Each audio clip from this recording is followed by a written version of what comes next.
बिस्मिल्लाहिर्रहमानिर्रहीम अस्सलाम वालेकुम। आज का जो हमारा टॉपिक है ये 10th क्लास का एक टॉपिक है जो एंगल्स की रेशियोज़ के बारे में। रेशियोज़ इसका नाम ये है कि values of trigonometric ratios at certain angles.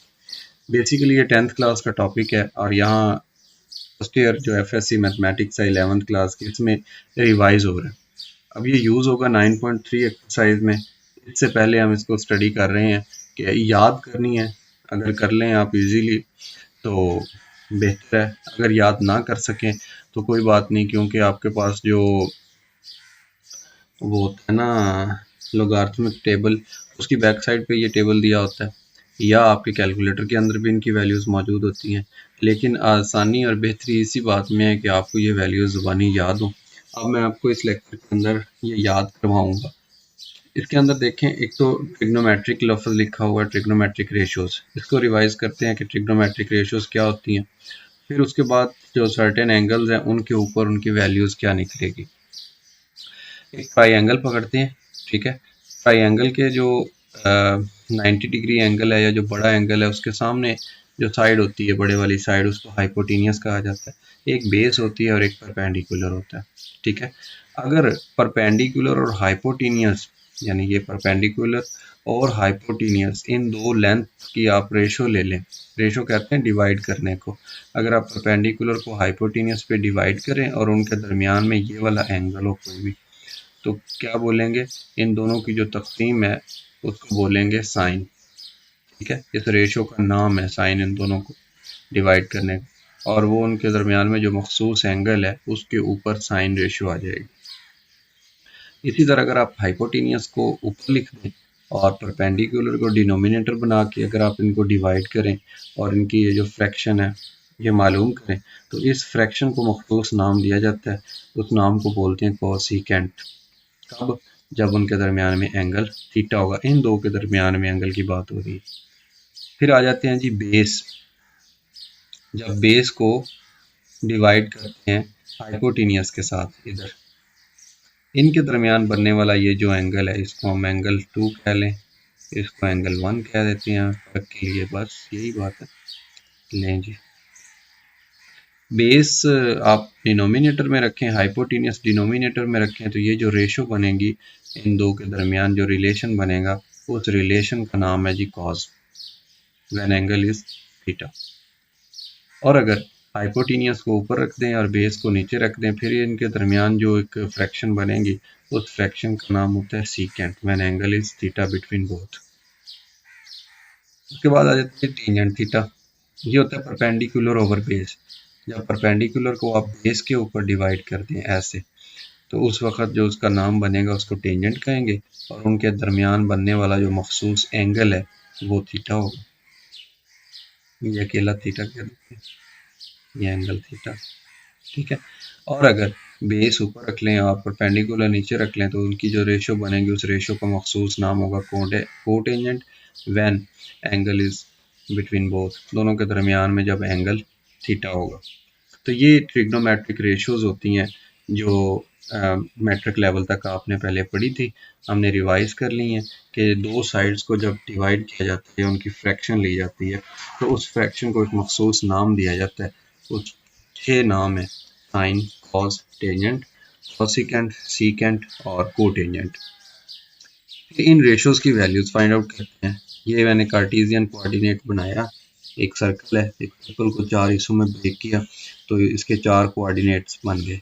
एक बन गया 0 से लेके 90 डिग्री तक, इसको फर्स्ट क्वाड्रेंट बोलते हैं।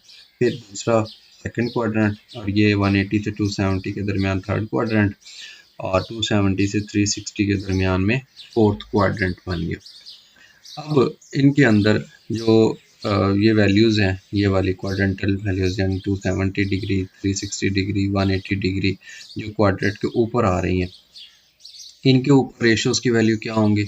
और जो फर्स्ट क्वाड्रेंट है स्पेसिफिकली, इसके अंदर हमने एंगल को 30 डिग्री, 45 डिग्री, 60 डिग्री और 90 डिग्री में ब्रेक करके इनके ऊपर वैल्यूज़ फाइंड आउट करनी है, ठीक है।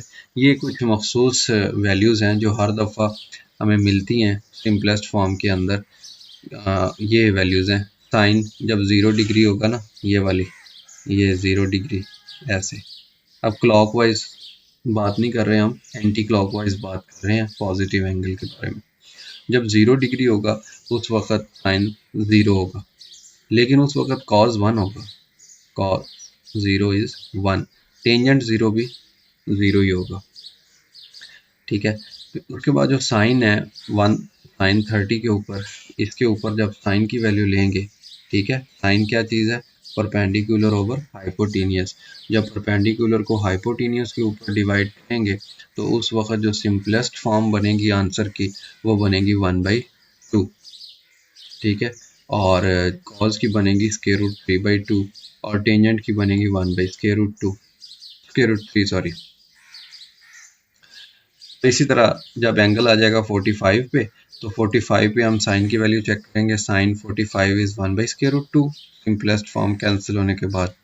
और ये है क्या, यहाँ पे जब वैल्यूज पुट करते हैं परपेंडिकुलर और हाइपोटेनियस, अगर उनके दरमियान एंगल 45 होगा तो फिर सिंपलेस्ट जो आंसर बनेगा वो बनेगा 1/√2। सिमिलरली cos 45 भी 1/√2 है, और जब टेंजेंट लेंगे तो वो 1 आएगा 45 में। अब आ गया 60 की बारी। इस 60 एंगल के ऊपर अगर हम साइन को चेक करें तो साइन 60 बनेगा √3/2 हमेशा, सिंपलेस्ट फॉर्म। कॉस को चेक करें तो 1/2 बनेगा और टेंजेंट को चेक करें तो √3 बनेगा। अच्छा, ये तमाम वैल्यूज़ मैं अभी आपको थोड़ी ही देर के बाद याद करवा दूंगा। इंतहाई सिंपलेस्ट तरीके के अंदर आपको टेबल ये सारा याद हो जाएगा, आपने इस चीज़ की फिक्र नहीं करनी। बट थोड़ा सा मैं एक दफ़ा थ्योरेटिकली आपको बता रहा हूँ, फिर हम वापस मूव करेंगे। 90 के ऊपर अगर आप चेक करें तो साइन 90 1 होता है, ठीक है, और कॉज 90 0 होगा और टेंजेंट 90 अनडिफाइन होगा। उसके बाद 180 पे आ जाते हैं, ये 180 रहा। 180 के ऊपर अगर चेक करें आप, साइन की वैल्यू 0 बनेगी और कॉज की वैल्यू माइनस बनेगी 1 और टेंजेंट की वैल्यू 0 बनेगी। सिमिलरली 270 के ऊपर और फिर 360 के ऊपर। 270 के ऊपर साइन की वैल्यू -1 है और कॉज की 0 है, और ये माइनस अनडिफाइंड, माइनस इन्फिनिटी। इसका मतलब ये है कि ये डिपेंड कर रहा है इसके ऊपर, और ये है क्या, ये टेंजेंट है। टेंजेंट की अगर हम देखें रेशो तो ये बन रही है perpendicular over base, perpendicular over base. तो ये डिपेंड करेगा, साइन की वैल्यू अगर -1 है और फिर ये 0 है, जब इसको डिवाइड करेंगे तो ये नेगेटिव तरफ से अनडिफाइन हो जाएगा, ये पॉजिटिव तरफ से अनडिफाइन है। ओके, नेक्स्ट है जी 360। जब साइन 360 देखेंगे दैट इज 0, cos 360 1 और फिर टेंजेंट 360 इज ऑल्सो 0। ठीक हो गया। अब आते हैं इनको याद करने की तरफ कि कैसे याद किया जाए। लेकिन उससे पहले मैं आपको बता दूं कि एंगल को लिखने के दो मेथड होते हैं, जो कि 9.1 एक्सरसाइज के अंदर हमने सीखा। एक होता है सेक्साडेसिमल मेथड, जिसके अंदर डिग्री, मिनट और सेकंड होते हैं, और दूसरा होता है रेडियन मेथड, जिसके अंदर पाई मौजूद होता है। ठीक है, ज़ीरो जो होता है ये डिग्री में भी ज़ीरो ही होता है और रेडियन में भी ज़ीरो ही होता है। जो पाई जो 30 डिग्री है, ये अगर देखें उसके अंदर रेडियन के अंदर, तो ये मैंने सामने एक लिखी है बात कि पाई बराबर होता है 180 डिग्री। पाई को अगर हाफ कर दें, यानी पाई को 2 पे तकसीम कर दें, इधर पाई/2 आ जाएगा, इधर 180 का हाफ 90 आ जाएगा। तो जहाँ पे 90 है वहाँ पे हम लिख सकते हैं कि ये पाई/2 है। अच्छा, इसको मज़ीद हाफ कर दें, 90 को हाफ किया 45 और पाई/2 को हाफ किया तो पाई/4 बन गया। तो 45 को हम लिख सकते हैं पाई/4। सिमिलरली अगर इसको मज़ीद आप देखें, 180 को 6 पे डिवाइड करें तो 6 3 18 30 आ गया और इधर पाई के नीचे 6 आ गया। तो 30 डिग्री को हम कह सकते हैं पाई/6।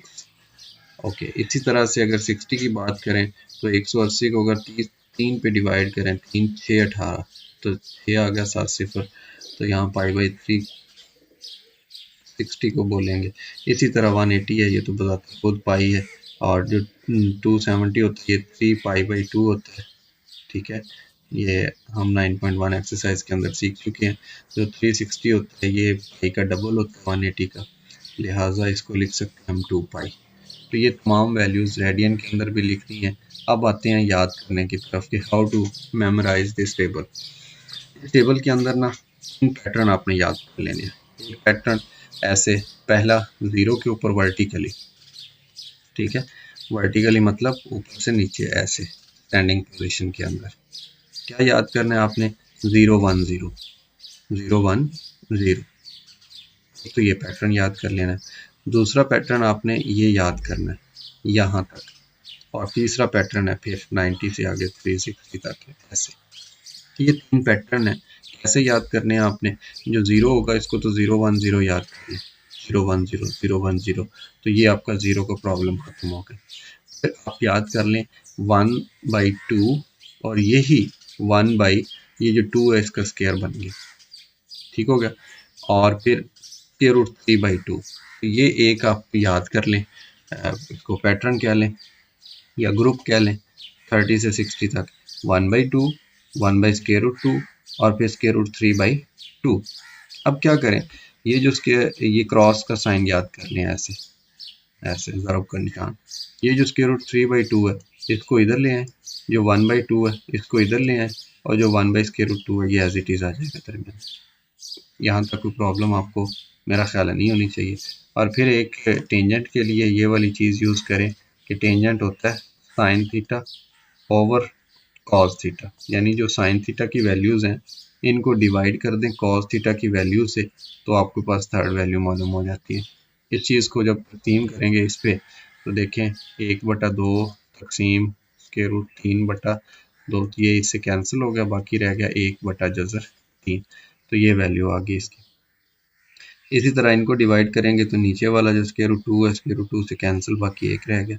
इसको तकसीम करेंगे तो 2 से कैंसिल के √3 रह गया। तो ये टेबल को याद करने का एक तरीका है, और इसमें ये ग्रुप नंबर 2 था। अब आ जाते हैं ग्रुप नंबर 3 की तरफ, जो 90 से 360 तक है। इसमें आप याद कर लें 10 -10 10 10 -10 10 -1 0, और फिर वही क्रॉस ऐसे ऐसे, ठीक है। जो सबसे पहले 90 पे वैल्यू है वो कॉल में सबसे आखिर पे चली जाएगी, जो दूसरे नंबर पे है वो इधर सेकंड लास्ट पे चले जाएगी, जो तीसरे पे है वो थर्ड लास्ट पे आ जाएगी, जो चौथे पे है वो फोर्थ लास्ट पे आ जाएगी, ठीक है।